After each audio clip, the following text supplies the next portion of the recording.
اللہ تعالیٰ نے قرآن مجید میں فرمایا انا انزلناہ فی لیلۃ القدر وما ادراک ما لیلۃ القدر لیلۃ القدر خیر من الف شہر۔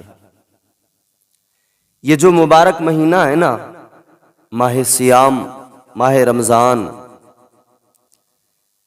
رمضان المبارک کی تمام تر فضیلتوں، عظمتوں، رفعتوں اور برکتوں کے ساتھ ساتھ ایک اہم اور بڑی فضیلت ماہ صیام کی یہ بھی ہے کہ اس میں اللہ تعالیٰ نے ایک رات ایسی رکھی ہے، قرآن کہتا ہے کہ وہ شب قدر ہے، اور وہ رات ایسی کہ وہ رات 1000 مہینوں سے بہتر ہے۔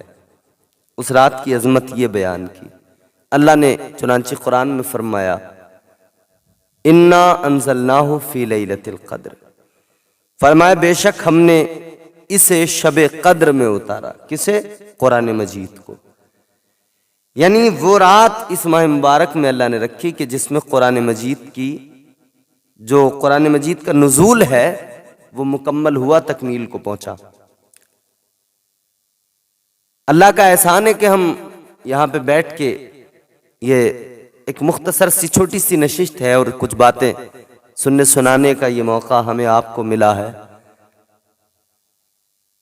قابل غور بات یہ ہے کہ ماہ رمضان میں نزول قرآن کی تکمیل ہوئی ہے۔ اللہ تبارک و تعالی نے قرآن مجید کو جو نازل کیا تو ضرورت کے مطابق قرآن اترتا رہا۔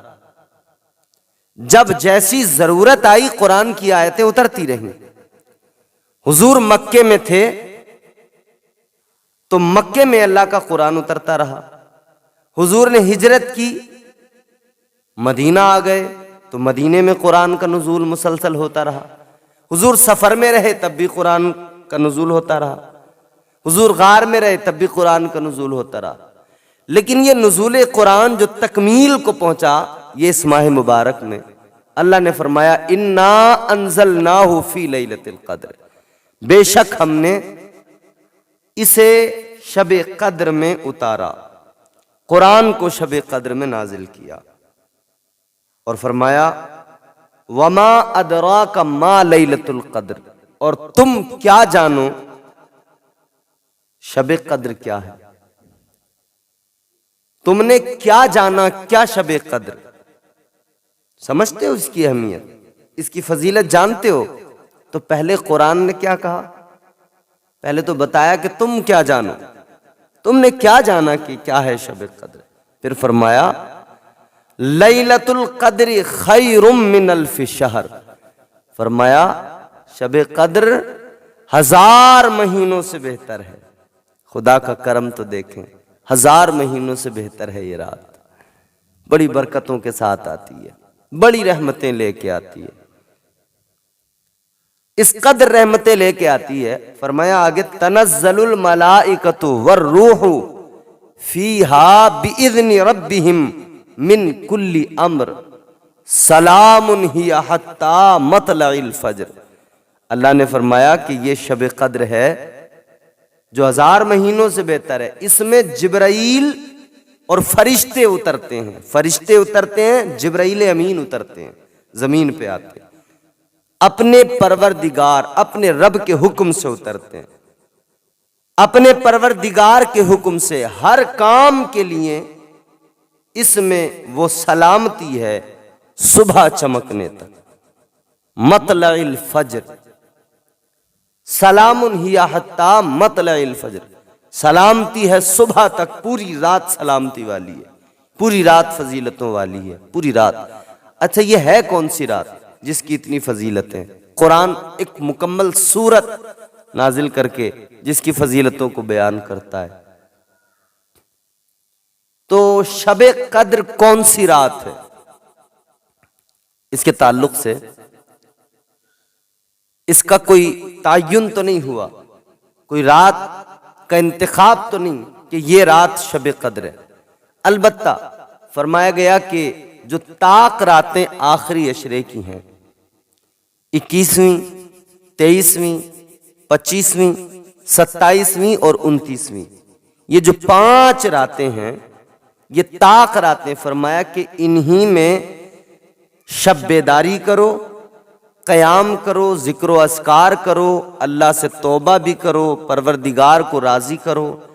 انہی طاق راتوں میں 5 میں سے کوئی ایک شب قدر ہے، ان میں تم جاگو، ان میں تم شب بیداری کرو، ان میں تم اللہ کی عبادت کرو، ان راتوں میں اپنے رب کو راضی کرو۔ تو فائدہ کیا ملے گا؟ ان راتوں میں اگر رب کے حضور سر جھکایا تو فائدہ کیا ملے گا؟ تو فرمایا کہ اس میں فائدہ یہ ملے گا کہ تمہارے تمام پچھلے گناہ صغیرہ اللہ تعالی معاف فرما دے گا، سارے پچھلے گناہ صغیرہ۔ کیا خیال ہے؟ کم تو سعادت نہیں نا؟ اللہ کا کرم کتنا ہے نا، سمجھو نا ذرا، بات سمجھ رہے ہیں آپ؟ اللہ کا کرم دیکھے، فرمایا گناہ معاف کر دیے جائیں گے، صغائر چھوٹے گناہ، صغیرہ کبیرہ گناہ وہ بغیر توبہ کے معاف نہیں ہوتے۔ تو اس رات میں اب ہمیں کرنا کیا؟ ایک طرف تو ہمیں گناہ جو ہم نے صغیرہ یعنی چھوٹے گناہ کیے ہیں وہ تو اس رات میں شب بیداری، ذکر و اذکار، قیام و قعود کی وجہ سے اللہ تعالیٰ خود ہی معاف فرما دے گا، لیکن اس رات میں توبہ کرو، اللہ سے گڑ گڑا کے رو کے توبہ کرو، اللہ کے حضور سر جھکا کے رو رو کے دعا مانگو، اللہ کی بارگاہ میں رو رو کے عرض کرو، مالک میں آ گیا، گناہ گار ہوں، یا اللہ خطا کار ہوں، بخشنا تیرا کام ہے، مالک خطائیں ہم سے ہوتی ہیں، یا اللہ بخشنا تیرا کام ہے۔ رب سے معافی مانگ کے تو دیکھیں، ہم اللہ کے حضور سر جھکا کے تو دیکھیں۔ ہمارے تو دل بڑے سخت ہو گئے، ہم تو اللہ کے حضور جھکنا ہی نہیں چاہتے، ہم تو کبھی 2 آنسو بہا کے معافی مانگنا ہی نہیں چاہتے۔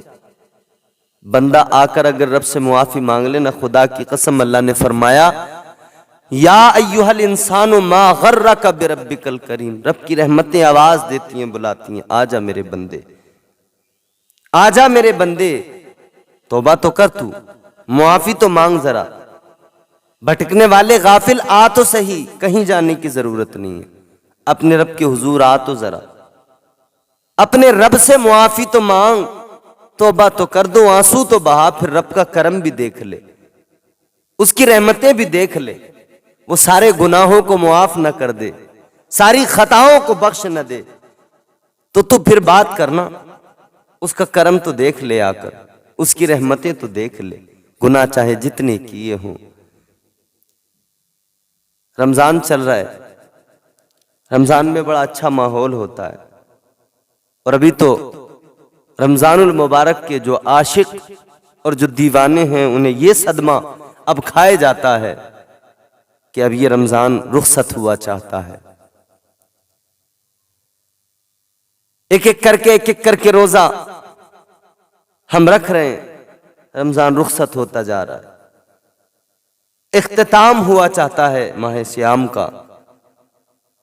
رمضان کے عاشقوں کو یہ بھی ایک دکھ ہے، کیونکہ حضور نے فرمایا اگر لوگوں کو پتہ لگ جائے، بندوں کو معلوم ہو جائے کہ رمضان کیا ہے، اس کی برکتیں کیا ہیں، اس کی فضیلتیں کیا ہیں، اس کی فضیلتوں کا اندازہ ہو جائے، حضور فرماتے ہیں اگر پتہ لگ جائے کہ کیا ہے رمضان، تو لوگ تمنا کریں کہ 1 مہینہ رمضان نہ ہو، لوگوں کی خواہش یہ ہو پھر سارا سال ہی رمضان ہو، پورا سال رمضان ہو۔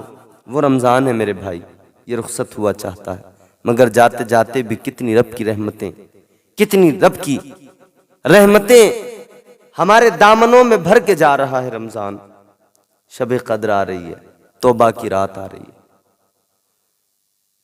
ایک توبہ کی رات وہ شعبان میں نکلی جسے شب برات کہتے ہیں، نجات کی رات ہے، ایک یہ رات ہے، اس میں بھی ذرا سر جھکا کے معافی تو مانگو۔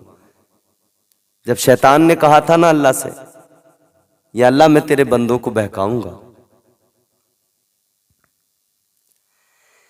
پروردگار عالم کی بارگاہ میں شیطان کہنے لگا یا اللہ میں تیرے بندوں کو بہکاؤں گا، صراط مستقیم سے انہیں ہٹا کر گناہوں کے راستوں پہ کھڑا کر دوں گا، نیکیوں کی راہوں سے ہٹاؤں گا، گناہوں کے راستوں پہ کھڑا کر دوں گا۔ اللہ تبارک و تعالی نے فرمایا او شیطان جا تو بھی زور لگا۔ شیطان کہنے لگا لَأَقْعُدَنَّ لَهُمْ صِرَاطَكَ الْمُسْتَقِيمَ۔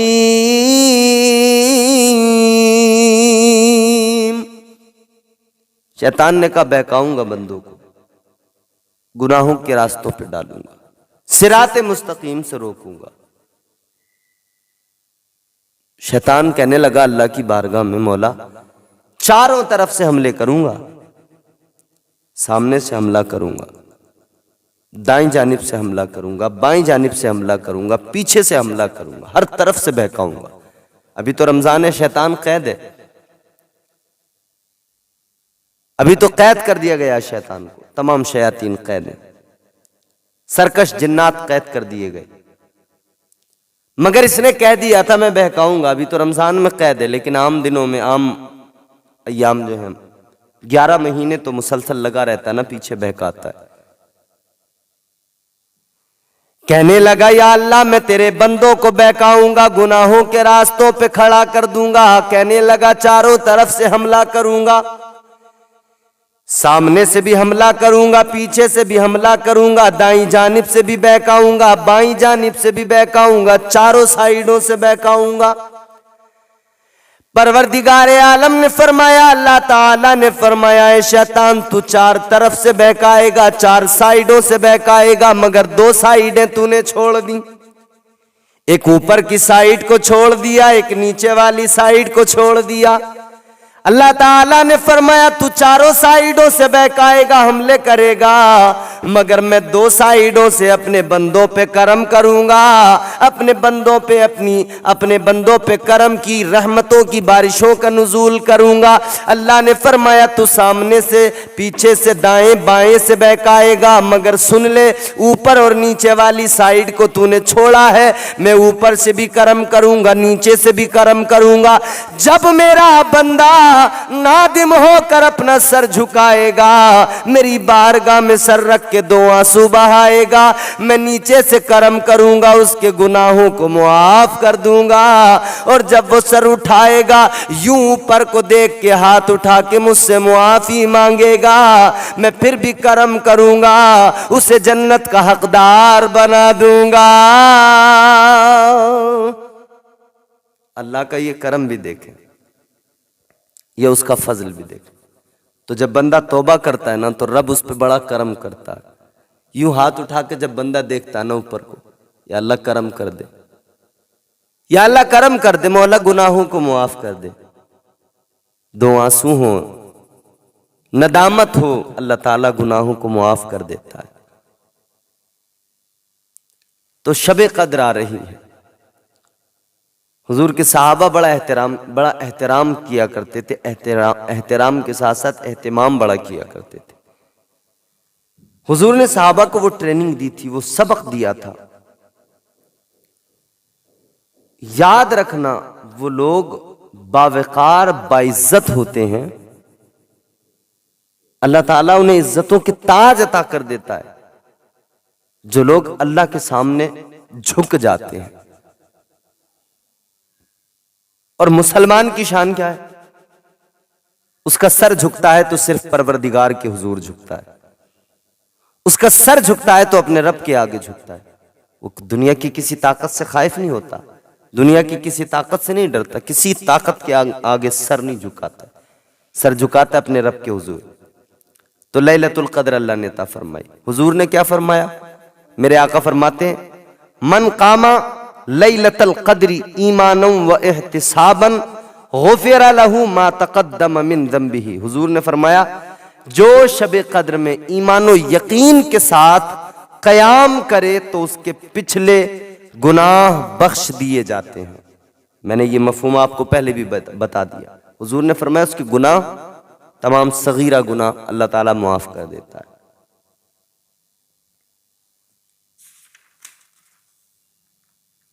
یہ برکتیں ہیں رمضان کی، شب قدر کی۔ کون سی رات ہے میں نے وہ بھی بتا دیا، لیکن اس میں ایک چیز اور میں آپ کے سامنے عرض کروں۔ آخری عشرے کی طاق راتوں میں حکم دیا گیا کہ تلاش کرو، لیکن اکثر علماء کی یہ بھی رائے ہے کہ شب قدر جو ہے وہ رمضان کی 27ویں شب ہے۔ اب اس پر الگ الگ علماء کے اپنے اقوال ہیں. امام الائمہ سیدنا امام اعظم ابو حنیفہ رضی اللہ تعالیٰ عنہ کا موقف جو ہے وہ یہی ہے، اور قرآن مجید میں بھی اس کا اشارہ ملتا ہے. سورہ قدر جو بھی ہم نے پڑھی اس میں کیا فرمایا؟ انا انزلناہ فی لیلۃ القدر. تو یہ لفظ جو لیلۃ القدر ہے نا، انا انزلناہ فی لیلۃ القدر وما ادراک ما لیلۃ القدر، تو یہ لفظ لیلۃ القدر جو ہے 3 جگہ پر ہے. اس میں 9 حروف ہیں، اور جب 9 کو 3 سے ضرب دیں گے آپ تو اس کا حاصل آئے گا وہ 27 آئے گا. تو علماء فرماتے ہیں، امام اعظم فرماتے ہیں کہ یہ قرآن مجید میں اس کا اشارہ بھی ہے، لہذا قیاس گمان غالب یہ کہ 27ویں شب جو ہے نا وہی شب قدر ہے. اس کی علامتیں بھی ہیں. علامتیں کیا ہیں؟ نبی رحمت صلی اللہ علیہ وسلم نے فرمایا نا کہ یہ رات اکائی کی ہے، یعنی 21ویں 23ویں 25ویں 27ویں یا آخری 29ویں، مطلب طاق راتوں میں اس کو تلاش کرنا. اور یہ رات بالکل صاف اور ایسی روشن ہوتی ہے کہ گویا چاند چڑھا ہوا ہے. اس میں سکون اور دل جمعی ہوتی ہے. اس رات میں نہ سردی زیادہ ہوتی ہے نہ گرمی زیادہ ہوتی ہے. صبح تک ستارے نہیں جھڑتے. اس کی ایک نشانی یہ بھی ہے کہ اس میں صبح کو سورج جو نکلتا ہے وہ تیز شعاؤں سے نہیں نکلتا، بلکہ 14ویں رات کی طرح صاف نکلتا ہے. تو میرے عزیزو یہ اس کی علامتیں بھی ہیں. شب قدر کو پوشیدہ کیوں رکھا گیا؟ اب ایک بات یہ بھی ہے نا، کیوں اس کو چھپایا گیا، کیوں پوشیدہ رکھا گیا، کیوں واضح نہیں کر دیا گیا کہ فلاں شب قدر ہے؟ واضح کر دیا جاتا، لیکن اس کو پوشیدہ رکھا گیا. نبی اکرم صلی اللہ تعالی علیہ وسلم ایک دن اس غرض سے باہر تشریف لائے کہ اپنے صحابہ کو شب قدر کی اطلاع دے دیں. حضور ادھر تشریف لائے، مگر 2 مسلمانوں میں آپس میں کسی بات پر بحث جھگڑا ہو رہا تھا. حضور نبی اکرم تاجدار مدینہ صلی اللہ علیہ وسلم نے انہیں دیکھا، ارشاد فرمایا کہ میں اس لیے آیا تھا کہ تمہیں شب قدر کے بارے میں بتاؤں، اطلاع دوں کہ فلاں شب قدر ہے، فلاں رات شب قدر ہے. حضور نے فرمایا میں اس لیے آیا تھا، مگر یہ 2 انسان، یہ 2 شخص فلاں فلاں، ان کا جھگڑا ہو رہا تھا، جس کی وجہ سے اس کی تعین میرے ذہن سے اٹھا لی گئی. کیا بعید ہے کہ یہ اٹھا لینا اللہ کے علم میں بہتر ہو. تو اس میں رب کی منشا تھی، اس کو پوشیدہ رکھا گیا. اس حدیث پاک سے یہ معلوم ہوا کہ آپس کا جھگڑا جو ہوتا نا وہ اس قدر برا عمل ہوتا ہے کہ اس کی وجہ سے حضور صلی اللہ علیہ وسلم کے قلب مبارک پر جو اللہ تعالیٰ نے یہ لیلۃ القدر کا علم اور اس رات کے بارے میں اللہ نے جو انہیں فرمایا تھا اور حضور بتانے والے تھے، رات کا تعین وہ اٹھا لیا گیا. لیلۃ القدر کی تعین کون سی شب ہے وہ اٹھا لی گئی. تو یہ آپس کا جھگڑا، مگر آج کل تو بھائی یہ اچھا فعل نہیں برا فعل ہے آپس کا جھگڑا، مگر آج کل بہت جھگڑے ہیں. عید آ رہی ہے، عید پہ گلے ملے جاتے ہیں نا، معانقہ ہوتا ہے. کیوں گلے ملتے ہیں؟ اس لیے ملتے ہیں کہ گلے شکوے ختم کر کے بھائی بھائی سے گلے ملتا ہے، ہر مومن مومن سے گلے ملتا ہے، گلے شکوے ختم کیے جاتے ہیں. ہر موقع پر گلے شکوے ختم کیے جائیں. یہ بھی ایک موقع اللہ عطا کرتا ہے. عید کا دن جب آتا ہے تو یہ بھی موقع اللہ عطا فرماتا ہے کہ گلے شکوے اس میں ختم کر دیے جائیں. بھائیوں میں، رشتہ داروں میں، دوستوں میں، جہاں بھی جو بھی اختلاف ہو پہلا آپ کر لیں، آپ تو بری ذمہ ہو جائیں گے. بعض لوگ کہتے ہیں نا کہ ہم تو صاحب بڑی کوشش کرتے ہیں، ہمارا فلاں رشتہ دار ہے مانتا ہی نہیں ہے. ہم تو چاہتے ہیں کہ اتفاق رہے، محبت رہے، نہ اتفاقی ختم ہو جائے، اختلافات ختم ہو جائیں، محبتیں پیدا ہوں، اختلاف نہ رہے، محبتیں رہیں۔ بعض لوگ کہتے ہیں کہ ہم تو یہ چاہتے ہیں، ہم تو رشتوں کو سنبھالنا چاہتے ہیں، رشتوں کو بچانا چاہتے ہیں، رشتوں کو مضبوط کرنا چاہتے ہیں، مگر ہم کوشش کرتے ہیں ہمارے سامنے جو ہمارا دوسرا بھائی ہے، دوسرا فریق ہے، وہ ماننے کو تیار نہیں ہوتا، ہم پہل کر دیتے ہیں، وہ ہماری بات کو مانتا نہیں ہے، تو اس پر آپ کو افسوس کرنے کی ضرورت نہیں ہے۔ بعض لوگ اس پر سوچتے ہیں یار میں نے کیوں کیا، میں نے کیوں پہل کی، یہ مانا ہی نہیں میری بات، تو میں نے کیوں پہل کر دی۔ وہ مانے نہ مانے، آپ بری ذمہ ہو جائیں گے۔ آپ نے کوشش کی، اللہ تعالیٰ آپ کو اس کوشش کرنے کے بدلے اجر عطا فرمائے گا، اور اس نے اس کوشش کو ناکام بنا دیا، اس نے اتحاد کو پسند نہیں کیا، اختلاف کو پسند کیا، تو اللہ تعالیٰ اس کا حساب بروز قیامت اس انسان سے لے گا۔ اب اس کی کئی وجہ ہو سکتی ہیں، اختلاف کی کئی وجہ ہوتی ہیں۔ اختلاف، ایک تو اختلاف کسی بات کو لے کر کوئی اختلاف ہوا، اور وہ جو اختلاف ہوتا ہے صرف مشاورت کے لیے ہوتا ہے، یعنی آپس میں بات چیت ہوئی، انڈرسٹینڈنگ ہو گئی، ختم ہو گیا اختلاف۔ کسی بات کو لے کر کوئی انتشار تھا، کسی بات سے آپ میری سہمت نہیں ہیں، آپ کو وہ میری بات منظور نہیں ہے، آپ نے مجھ سے کہا، میں نے کہا ٹھیک ہے، اختلاف ختم۔ ایک وہ ہوتا ہے کہ جس کے پیچھے کوئی وجہ ہوتی ہے، یا تو وہاں پر حسد ہوتا ہے، حسد مخالف بنا دیتا ہے، یا کبھی کبھی کچھ اور وجوہات ہوتی ہیں جن کے سبب سے بندہ مخالف بن جاتا ہے۔ وہ مخالفت بڑھتی جاتی ہے، بڑھتے بڑھتے وہ مخالفت دشمنی میں تبدیل ہو جاتی ہے۔ خدا کے لیے یاد رہے، کبھی آپس میں ایسی کوئی مخالفت نہ کرنا کہ جو دشمنی کا رنگ لے لے، کوئی ایسی مخالفت نہ کرنا کہ جس میں حسد آ جائے۔ دینی معاملات میں، مسائل میں، تھوڑی بہت عام زندگی میں کچھ چیزوں کو لے کر اختلاف ہوتے ہیں، وہ اختلاف وقتی اور ختم ہو جاتے ہیں، یہ الگ چیز ہے۔ اختلاف کے پیچھے حسد نہیں ہونا چاہیے، اور اختلاف ایسا نہ ہو کہ وہ دشمنی تک پہنچ جائے۔ اور میں تو حیران ہوں، جہاں دنیا ہماری دشمن ہے، زمانہ قوم مسلم کا دشمن ہے، دنیا چاہتی ہے مٹا دیں، دنیا چاہتی ہے لقمہ اجل بنا دیں، دنیا چاہتی ہے ہستی کو مٹا کے رکھ دیں، دنیا چاہتی ہے صفحہ ارض سے نام بھی ختم کر دیں۔ یہ تو اللہ کا کرم ہے کہ مسلمان بچا ہوا ہے، عزت کے ساتھ رہتا ہے، ورنہ دنیا ساری مخالف ہے، ساری دنیا۔ تو جہاں ساری دنیا دشمن ہے، مجھے حیرانی ہوتی ہے کہ وہاں ہم آپس میں بھی ایک دوسرے کے دشمن ہیں، وہاں آپس میں بھی ہمارے اندر اتنا اختلاف، ایک دوسرے کے دشمن ہیں، حسد کرتے ہیں ایک دوسرے سے۔ اپنے بھائی سے حسد کیا تو کیا کیا؟ حسد تو غیر سے بھی کرنے کا حکم نہیں، تو اپنے بھائی سے کرتا ہے، اپنے بھائی سے دشمنی کرتا ہے۔ دشمنی تو اسلام کہتا ہے کسی غیر سے بھی مت کر، محبت بانٹو اسلام کہتا ہے، پیار بانٹو، میرے آقا کی زندگی کہتے، حضور کا طریقہ کہتا ہے پیار بانٹو، محبت کو عام کرو۔